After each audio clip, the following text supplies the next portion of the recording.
o que torna os empreendedores pessoas diferentes. Um dos dias mais apavorantes de minha vida foi aquele em que pedi demissão e me tornei oficialmente um empreendedor. Naquele dia percebi que eu não teria mais um salário garantido no fim do mês, nem plano de saúde e muito menos um plano de aposentadoria. Adeus licenças remuneradas por motivo de doença. Adeus férias anuais. Naquele dia, minha renda mensal caiu para zero. O terror de não poder contar com um salário garantido foi uma de minhas experiências mais assustadoras. O pior era não saber quanto tempo se passaria antes que pudesse contar com outro salário garantido, talvez anos. No momento em que pedi demissão, entendi o verdadeiro motivo de muitos empregados não se tornarem empreendedores. É o medo de ficar sem dinheiro, sem renda garantida, sem salário no fim do mês. Pouquíssimas pessoas podem passar longos períodos sem dinheiro, mas os empreendedores são diferentes e uma de suas diferenças é a capacidade de funcionar de modo sensato e inteligente sem dinheiro. Naquele mesmo dia, minhas despesas aumentaram. Como empresário, tive que alugar um escritório, uma vaga no estacionamento e um depósito. Tive que comprar uma escrivaninha, uma luminária e um telefone e começar a pagar eu mesmo viagens, hotéis, táxis, refeições, cópias, canetas, papel, grampeadores, papel timbrado, blocos de rascunho, despesas de correio, livros e até mesmo o café que tomava ou servia no escritório. Tive também que contratar uma secretária, um contador, um advogado, um guarda-livros, um agente de seguros comerciais e até um faxineiro, tudo isso despesas que anteriormente recaíam sobre a empresa na qual eu trabalhava. Comecei a perceber como havia sido caro me dar um emprego e dei-me conta de que os funcionários custam muito mais do que os salários que recebem. Portanto, outra diferença entre empregados e empreendedores é que estes têm que saber como gastar dinheiro, mesmo que não tenha dinheiro algum. O início de uma nova vida. Eu estava em San Juan, a capital de Porto Rico, no dia que saí oficialmente da empresa. Foi em junho de 1978 e eu participava de uma comemoração promovida pelo President's Club da Xerox Corporation que homenageava os funcionários com destaque no desempenho de suas funções. Havia gente do mundo todo a ser homenageada. Foi um grande acontecimento, uma festa que lembrarei para sempre. Mal podia acreditar na dinheirama que a Xerox estava gastando só para agradecer os melhores vendedores da empresa. Entretanto, apesar de se tratar de uma comemoração, eu me sentia péssimo. Durante aqueles 3 dias, só consegui pensar no fato de estar saindo da empresa, no salário garantido todo mês e na segurança que eu iria perder. Percebi que ficaria sozinho assim que a festa acabasse, e que não voltaria mais para a filial da Xerox em Honolulu, no Havaí. Na volta de San Juan, o avião enfrentou turbulência quando estava para pousar em Miami. O piloto mandou que colocássemos os cintos de segurança, protegêssemos a cabeça com os braços e nos preparássemos para um possível pouso forçado. Eu já estava me sentindo horrível no meu primeiro dia como empresário, e pensei que só me faltava mesmo morrer. E meu começo como patrão de mim mesmo não foi realmente muito bom. Felizmente o avião não se esborrachou e apanhei o voo de conexão para Chicago, onde faria uma apresentação de vendas sobre minha linha de carteiras de nylon para surfistas. Cheguei atrasado no Mercantile Mart de Chicago devido aos atrasos nos voos e o cliente que supostamente deveria encontrar, comprador de uma grande rede de lojas de departamentos, já tinha ido embora. Pensei outra vez com meus botões. Isso não é jeito de começar minha carreira de empreendedor. Se eu não fechar essa venda, a empresa não verá a cor do dinheiro. Ficarei sem a comissão e, quem sabe, até sem dinheiro para a comida.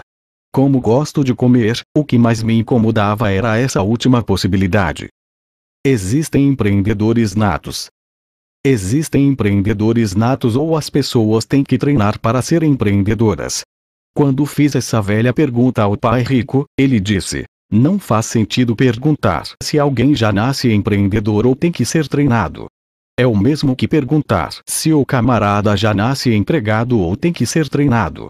E continuou: as pessoas são treináveis. Podem ser treinadas tanto para ser empregados quanto empreendedores. O motivo de Haver mais empregados do que empreendedores é que nossas escolas treinam os jovens para serem empregados. É por isso que tanta gente diz aos filhos: estude para arranjar um bom emprego. Ainda estou para ouvir algum pai ou mãe dizendo: estude para ser empreendedor. Os empregados são um fenômeno recente. O empregado como tal é fenômeno relativamente recente. Quando as sociedades humanas eram predominantemente agrícolas, quase todo mundo era empresário. Muita gente cultivava terras que pertenciam aos reis e não recebia nenhum tipo de salário. Na verdade, o que acontecia era o inverso. O agricultor pagava ao rei uma certa quantia pelo direito de usar a terra. Quem não era agricultor era comerciante e, como tal, pequeno empresário. Havia açougueiros, padeiros e fabricantes de velas, e seus sobrenomes frequentemente retratavam o que faziam. É por isso que tanta gente atualmente se chama Smith, uma abreviatura de blacksmith, ferreiro, baqueiro, padeiro, ou farmeiro agricultor, porque o negócio da família era a agricultura. Todos eram empreendedores e não empregados. A maioria das crianças que cresciam em uma família empresária seguia os passos dos pais e também se tornavam empresárias. Como se vê, é tudo questão de treinamento. Foi durante a era industrial que aumentou a demanda por empregados. Em resposta, os governos assumiram a tarefa da educação em massa e adotaram o sistema prussiano, no qual se baseia a maioria dos atuais sistemas educacionais do Ocidente. Quando se pesquisa a filosofia que embasava o sistema prussiano, descobre-se que a finalidade declarada era formar soldados empregados, pessoas que obedeceriam a ordens e fariam o que lhes fosse mandado. O sistema de educação prussiano é um excelente sistema para a formação de empregados em massa. É questão de treinamento. Famosos empreendedores. Talvez você já tenha se dado conta de que a maioria dos empreendedores americanos mais famosos não teve educação superior.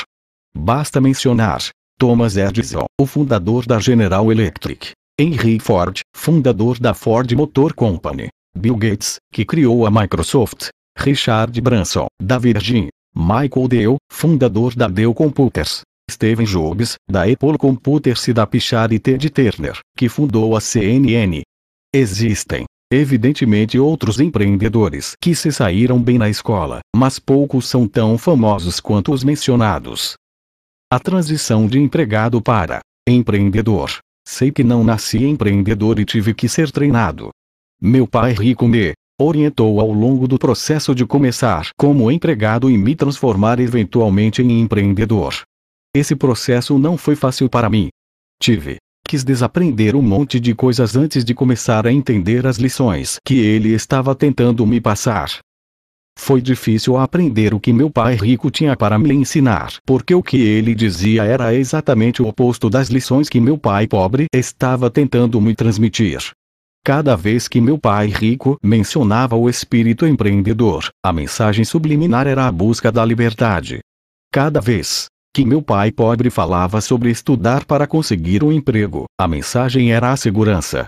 Essas duas filosofias se chocavam na minha cabeça e a coisa toda me deixava confuso. Finalmente, perguntei ao pai rico qual era a diferença entre as duas filosofias. Segurança e liberdade são a mesma coisa. Ele sorriu e respondeu: segurança e liberdade não são a mesma coisa. Na verdade, são coisas opostas.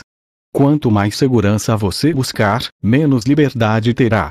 As pessoas que têm mais segurança são os presidiários. É por isso que se fala em presídios de segurança máxima. E concluiu: se quiser ser livre, terá que desistir da segurança. Os empregados buscam segurança. Os empreendedores buscam liberdade. A pergunta, portanto, é: qualquer um pode se tornar empreendedor? Minha resposta é: sim. Tudo começa com a mudança de filosofia. Começa pela vontade de ter mais liberdade do que segurança. De lagarta a borboleta. Todos sabemos que a lagarta tece um casulo e que, no belo dia, o casulo se abre e dele emerge uma borboleta. Essa mudança é tão profunda que se chama metamorfose, cuja definição é uma notável alteração da personalidade. Este livro refere-se às mudanças que a pessoa atravessa quando se transforma de empregado em empreendedor. Embora muita gente sonhe em largar o emprego e montar o próprio negócio, poucos são os que realmente o fazem. Por quê?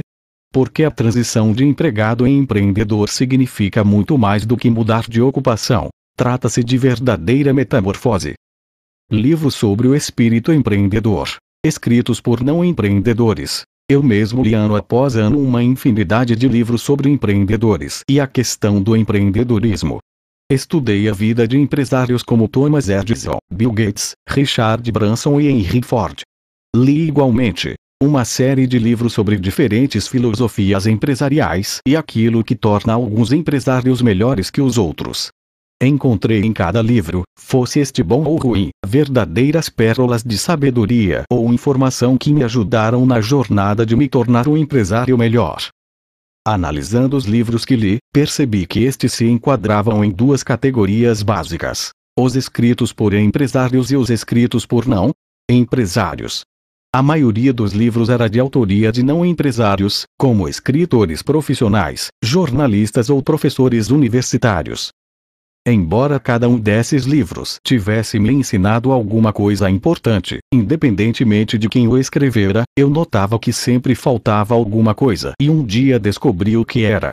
Faltavam os apavorantes erros e as medonhas histórias de horror, o soco no estômago, o beco sem saída e a punhalada pelas costas que praticamente cada empresário havia enfrentado.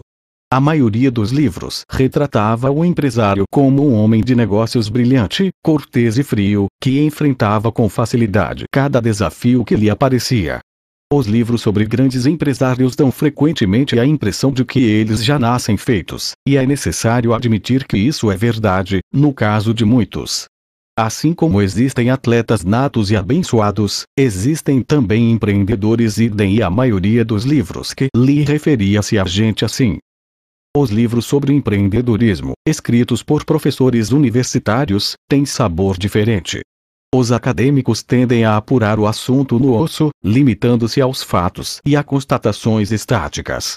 Acho difícil ler esses livros tecnicamente corretos, porque sua leitura geralmente é tediosa. Não há nenhuma carne, nenhum molho, só osso. Porque este livro é diferente. Este é um livro sobre empreendedorismo escrito por empreendedores que passaram por altos e baixos e chegaram ao sucesso ou ao fracasso no mundo real. A série O Guia do Pai Rico é um empreendimento editorial em 44 idiomas diferentes, existente em mais de 80 países. Mas tudo começou com um negócio que eu e Kim, minha esposa, fundamos juntamente com Sharon Lechter. Tudo começou na mesa de jantar da casa de Sharon, em 1997. Nosso investimento inicial não passou de $1,50. O primeiro livro que publicamos, Pai Rico, Pai Pobre, manteve-se durante mais de 4 anos e meio na relação de mais vendidos do The New York Times, façanha só igualada por 3 outros livros. Pode até ser que ele ainda continue na relação enquanto você está lendo este livro. Em vez de alardear como sou esperto para fazer negócios, coisa que não sou, achamos que seria melhor escrever um livro diferente sobre empreendedorismo. Em vez de contar como atingi admiravelmente o apogeu e, assim, ganhei milhões, achamos que você aprenderá mais se souber como cavei muitos buracos profundos, caí dentro deles e depois tive que escalar as paredes me agarrando do jeito que foi possível. Em vez de falar de meus sucessos, achamos que você aprenderá mais se eu falar de meus fracassos. Por que escrever sobre fracassos? Muita gente nem tenta ser empreendedor porque tem medo de fracassar.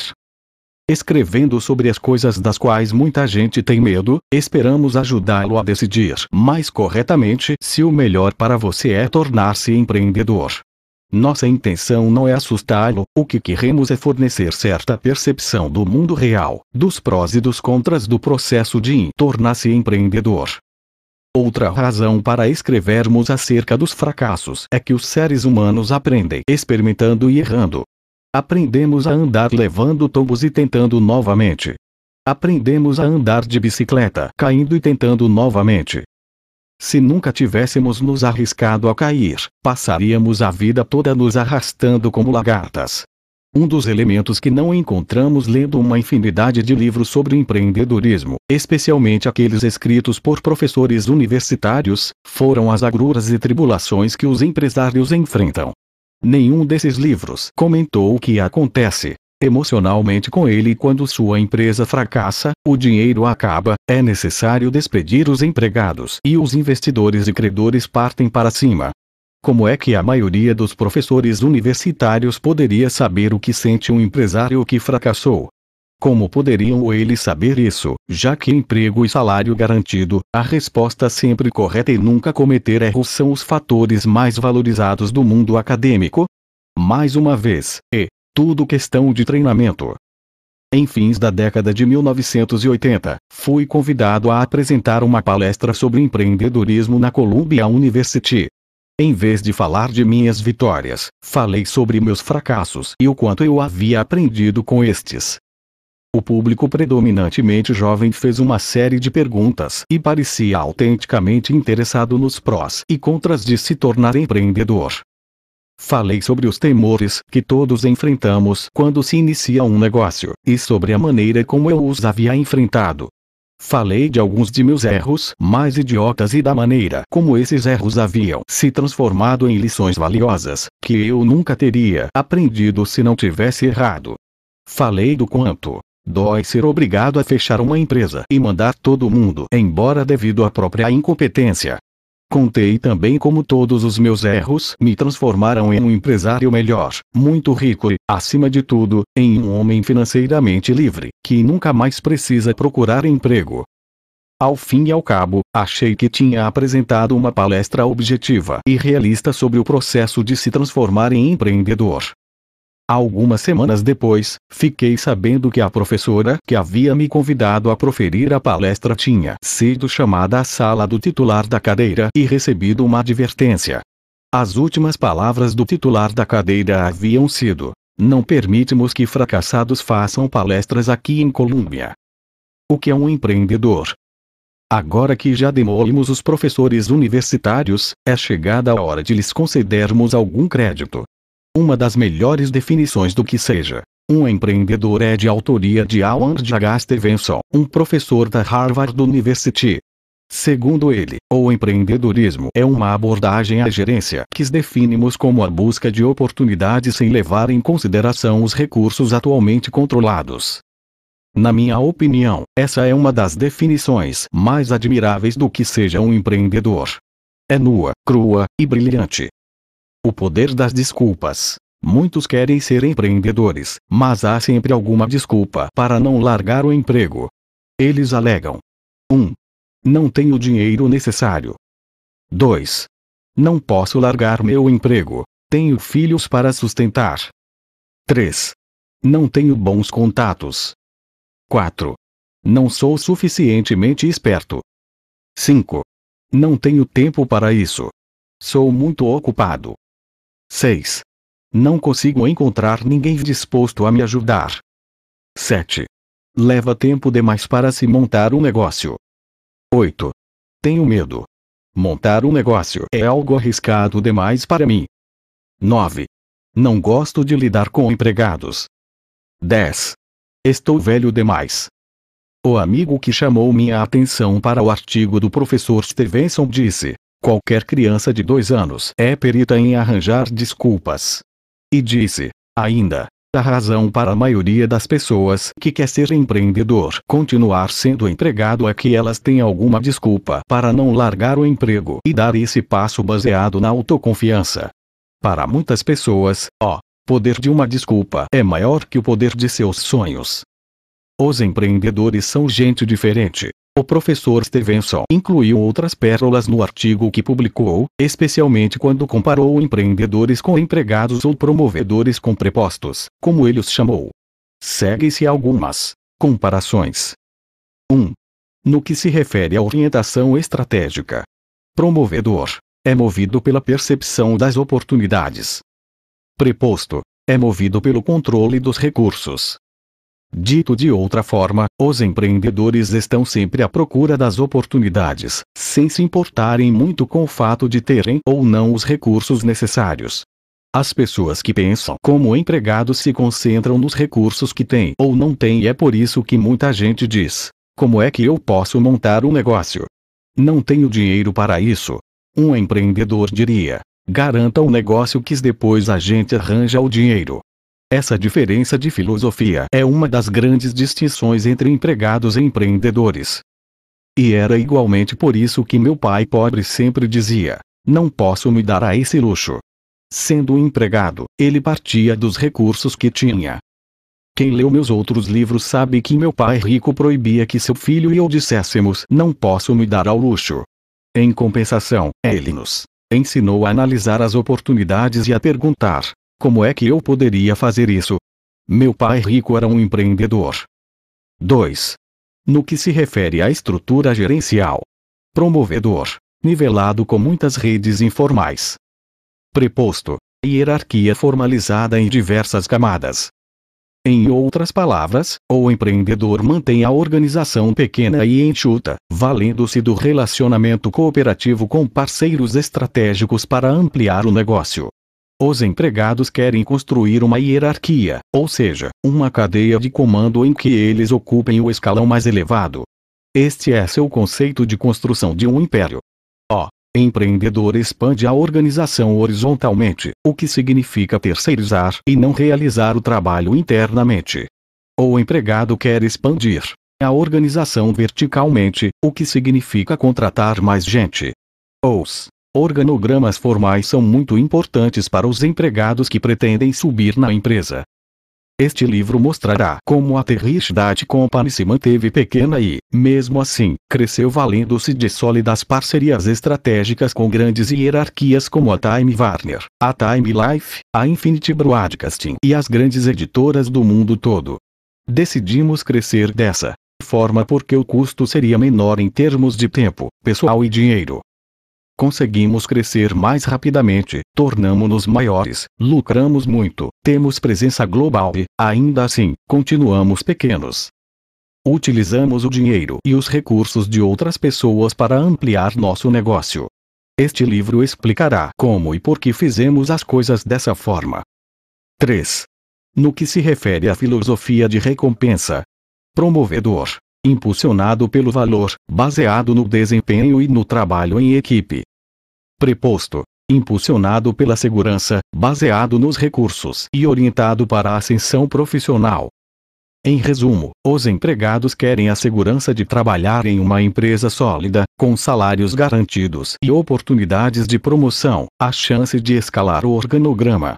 Muitos consideram as promoções e os cargos mais importantes que o salário. Meu pai pobre era assim. Ele adorava o título de seu cargo, Superintendente da Educação Pública, apesar de o salário não ser lá grande coisa. O empreendedor não quer subir na empresa. O que ele quer é ser dono da empresa. Os empreendedores não são impulsionados por salários e, sim, pelos resultados obtidos pela equipe. Além disso, conforme afirma Howard Stevenson, muitos iniciam empreendimentos porque têm valores pessoais muito rigorosos, valores que são mais importantes do que a simples segurança no emprego e salários garantidos. Este livro comentará valores bem mais importantes que o dinheiro. Muitos empreendedores consideram seus valores pessoais um desses. São passionais em relação ao trabalho, à sua missão e adoram o que fazem. Muitos trabalhariam mesmo que não existisse o dinheiro. Meu pai rico costumava dizer: muitos empregados são apaixonados pelo que fazem, desde que recebam seus salários. Você também ficará sabendo que existem 3 tipos diferentes de dinheiro: dinheiro competitivo, dinheiro cooperativo e dinheiro espiritual.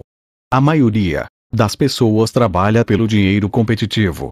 Estas competem por empregos, promoções, aumentos salariais e contra a concorrência oferecida por outras empresas. O dinheiro cooperativo é conseguido através do entrosamento e não da competição. Este livro irá lhe mostrar como a The Rich Dad Company expandiu-se rapidamente, com pouquíssimo dinheiro, trabalhando em busca do dinheiro cooperativo. Além disso, considerável parte deste livro é dedicada à missão de uma empresa, aos valores que esta respeita. Embora todo mundo saiba que existem muitos empresários oportunistas, que trabalham exclusivamente pelo dinheiro competitivo, existem outros que constroem empresas baseadas em uma sólida missão e que trabalham pelo dinheiro espiritual, a melhor de todas as recompensas. Diferentes estilos de gerência. O artigo do professor Stevenson também comenta duas questões interessantes, principalmente do ponto de vista de um professor universitário. Howard Stevenson admite que muita gente diz que os empreendedores não são bons gerentes, mas em vez de concordar com esse truísmo geralmente aceito, ele afirma que o empreendedor é estereotipado como egocêntrico e idiosincrático e, portanto, incapaz de gerenciar pessoas. No entanto, embora a tarefa de gerenciar seja consideravelmente diferente do ponto de vista do empreendedor, a habilidade de gerência é, não obstante, essencial. Na mosca, Howard. Em outras palavras, os empreendedores gerenciam pessoas de uma maneira diferente. A outra questão refere-se às diferenças entre o estilo de gerenciamento do empreendedor e do empregado. Saiba como utilizar os recursos de outras pessoas. O outro ponto que Stevenson salienta acompanha sua definição do que é um empreendedor. O empreendedorismo é uma abordagem gerencial que definimos como a busca de oportunidades sem levar em consideração os recursos atualmente controlados. O autor afirma: os empreendedores aprendem a utilizar adequadamente os recursos de terceiros. É isso que ocasiona a diferença entre os estilos de gerência. Os empregados querem contratar mais gente para que possam gerenciá-la. Isso os coloca no controle direto sobre os novos empregados, que terão que fazer o que mandam, sob pena de demissão. É por isso que os empregados querem construir hierarquias verticais. O que eles querem é o estilo prussiano de gerência. Querem que as pessoas obedeçam a seu comando. Uma vez que não necessariamente gerenciam empregados, os empreendedores têm que gerenciar as pessoas de uma forma diferente. Muito resumidamente, os empreendedores têm que saber como gerenciar outros empreendedores. Se disser faça a um empreendedor, a resposta será normalmente algum comentário ou gesto rude. Assim, os empreendedores não são exatamente maus gerentes de pessoas, como muita gente pensa. Eles simplesmente têm um estilo de gerência muito diferente, já que gerenciam pessoas às quais não podem dizer o que fazer, ou demitir. Essa diferença no estilo de gerência também explica por que os empregados trabalham pelo dinheiro competitivo e os empreendedores tendem a trabalhar pelo dinheiro cooperativo. Um empregado procurando empregados. Algumas das reclamações mais frequentes apresentadas pelos novos empreendedores são: não consigo encontrar bons empregados, os empregados simplesmente não querem saber de trabalhar e meus empregados só querem saber quanto irão ganhar. Este é um problema dos novos empreendedores que têm um estilo de gerência confuso. O estilo de gerência é questão de treinamento e tenho que cumprimentar novamente Howard Stevenson por ter identificado as maiores diferenças entre os estilos de empreendedores e empregados. Não espere demais para começar. Outra razão para muita gente não ter o sucesso de que gostaria é o medo, mais frequentemente o medo de errar ou de fracassar. Existe ainda uma outra razão, também um medo, mas que surge de maneira ligeiramente diferente. Essas pessoas disfarçam esse medo tornando-se perfeccionistas, aguardando que tudo esteja certinho para que possam montar um negócio. É como motorista que acabou de receber sua carteira e mentaliza cada regra do manual do condutor até engrenar a primeira e começar a rodar. Os três componentes de um negócio. Um dos melhores empreendedores que conheci é meu amigo e parceiro nos negócios. Montei alguns negócios com ele, 3 destes abriram o capital e nos tornou milionários.